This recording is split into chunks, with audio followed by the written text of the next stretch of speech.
মমতা ব্যানার্জি, সেই প্রকল্পটার নাম কি? বিজেপির ভয়। এই প্রকল্প দিয়ে আপনাকে আমাকে বোকা বানানোর চেষ্টা করছে। তবে ভাঙড়ের মানুষ স্রোতের বিপক্ষে গিয়ে রাজ্যের মানুষকে একটা বার্তা দিয়েছে।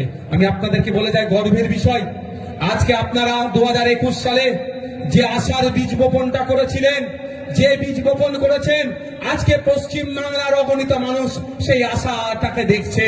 আজকে পশ্চিম বাংলার অগণিত মানুষ কি বলছে, কি হচ্ছে না হচ্ছে দেখার দরকার নাই। ভাঙড়ের বিধায়কের মতো 10টা নওশাদ সিদ্দিকীকে আমরা আমাদের বিধানসভা থেকে পাঠাবো, এই প্রস্তুতি তারা নিচ্ছে। আপনারা যে আশার বীজটা বপন করেছিলেন, আমার ভরসা বিশ্বাস, ভাঙড়ের মানুষের আশা ভরসা বিশ্বাস আস্থাকে আমি নষ্ট করিনি, আমি আপনাদের বিশ্বাসকে আমি ভঙ্গ করিনি। 2021 সালে বিজেপি চলে আসবে বলে, বিজেপি চলে আসছে সিএনআরসি করে তাড়িয়ে দেবার ভয়ে এই মিথ্যাচার করেছিল বলে ভাঙড়ের বেশ কিছু বয়স্ক আর কিছু মায়েদের ভোট আমি পাইনি। কিন্তু এই 4 বছরে ভাঙড়ের বয়স্ক মায়েরা বুঝে গিয়েছে যে একজন বিধায়কের কতটা ক্ষমতা, একজন বিধায়কের যদি 294-93টা বিধায়কের উপরে ভারী পড়তে পারে, তাহলে একজন বিধায়কের কতটা ক্ষমতা। আর বিধায়ক তাদের সাথে বেইমানি করেনি। তাই 2021 সালে 26,151টি ভোট লিড পেয়েছিলাম। আমার ভরসা 2021কে 2026 এই লিড ডবল হবে। খামচিহ্ন ডবল লিড নিয়ে ভাঙড় থেকে বিধানসভায় যাবে। শুধু ভাঙড় থেকে বিধানসভায় যাবে না, আপনাদের দেখা দেখি রাজ্যের ক্যানিং, মিনাখা, হাড়োয়া, রাজারহাট, আপনার দেগঙ্গা, আমডাঙ্গা, রাজ্যের বিভিন্ন জায়গায় মানুষ কিন্তু প্রস্তুতি নিয়েছে।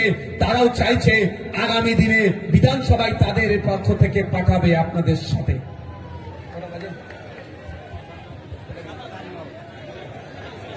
তাই বন্ধুগণ, আজান হয়ে যাওয়ার পরে আমাদের এখানে সংবর্ধনার ব্যাপার আছে, একটু আমাদের নেতৃত্বদের সংবর্ধনা দেব।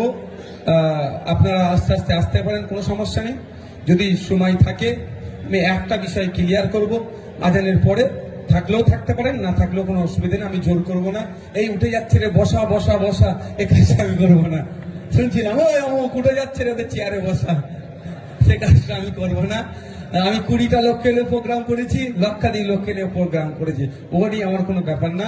শুধু আমি বলছি নাজানের পরে আমি এই বিষয়টা ব্যাখ্যা করব যে আপনাদের বিধায়ক 5 বছরের কাজ কি, কত টাকার কাজ, না করতে পারলে কি ক্ষতিপূরণ, হ্যান ত্যান সবটাই বিষয়টা আমি ব্যাখ্যা করে দেবো স্বল্প টাইমে।